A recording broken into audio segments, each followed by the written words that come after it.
ইরানের পররাষ্ট্রমন্ত্রী আব্বাস আরগচি এই সপ্তাহেই মস্কো সফরে যাচ্ছেন। সেখানে তিনি রাশিয়ার পররাষ্ট্রমন্ত্রী সের্গেই ল্যাভরভের সঙ্গে সাক্ষাৎ করবেন। তার এই সফরের মূল লক্ষ্য হল ইরান ও যুক্তরাষ্ট্রের মধ্যে চলমান পারমাণবিক আলোচনার বিষয়ে রাশিয়ার সঙ্গে পরামর্শ করা।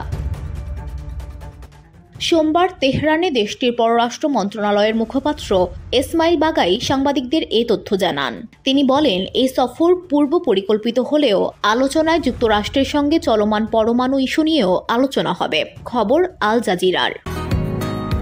বসুন্ধরা, উত্তরা, বনশ্রী, কুড়িল ও বাড্ডা সহ রাজধানীর বিভিন্ন স্থানে অভিজাত ও অত্যাধুনিক মানের ফ্ল্যাট কেনার এক নির্ভরযোগ্য প্রতিষ্ঠান প্লেজেন্ট প্রপার্টিজ লিমিটেড। তাই আপনার স্বপ্নের আবাসনের জন্য আজই যোগাযোগ করুন।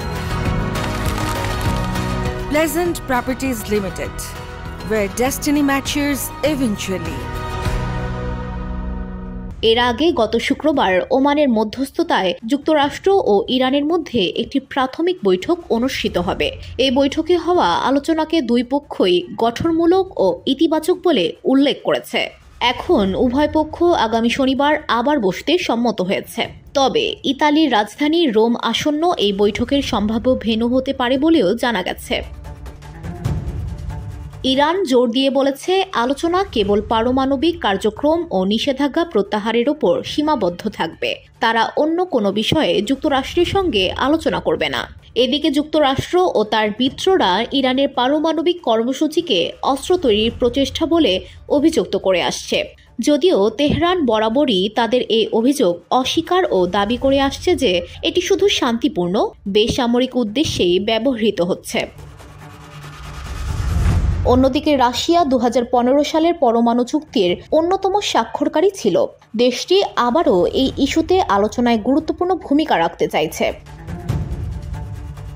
IAEA এর ফেব্রুয়ারি মাসের এক প্রতিবেদনে বলা হয়, ইরান বর্তমানে 60% সমৃদ্ধ ইউরেনিয়াম প্রায় 274.8 কেজি মজুদ রেখেছে, যা 90% হলে তা অস্ত্র তৈরির উপযোগী হয়ে যায়। এ নিয়ে চলমান আলোচনা প্রসঙ্গে মার্কিন প্রেসিডেন্ট ডোনাল্ড ট্রাম্প বলেছেন, আলোচনাগুলো ঠিকঠাক চলছে। সেই সঙ্গে তিনি আশা করছেন পারমাণবিক ইস্যুতে শীঘ্রই একটি চূড়ান্ত সিদ্ধান্ত আসবে। VOD Bangla news desk.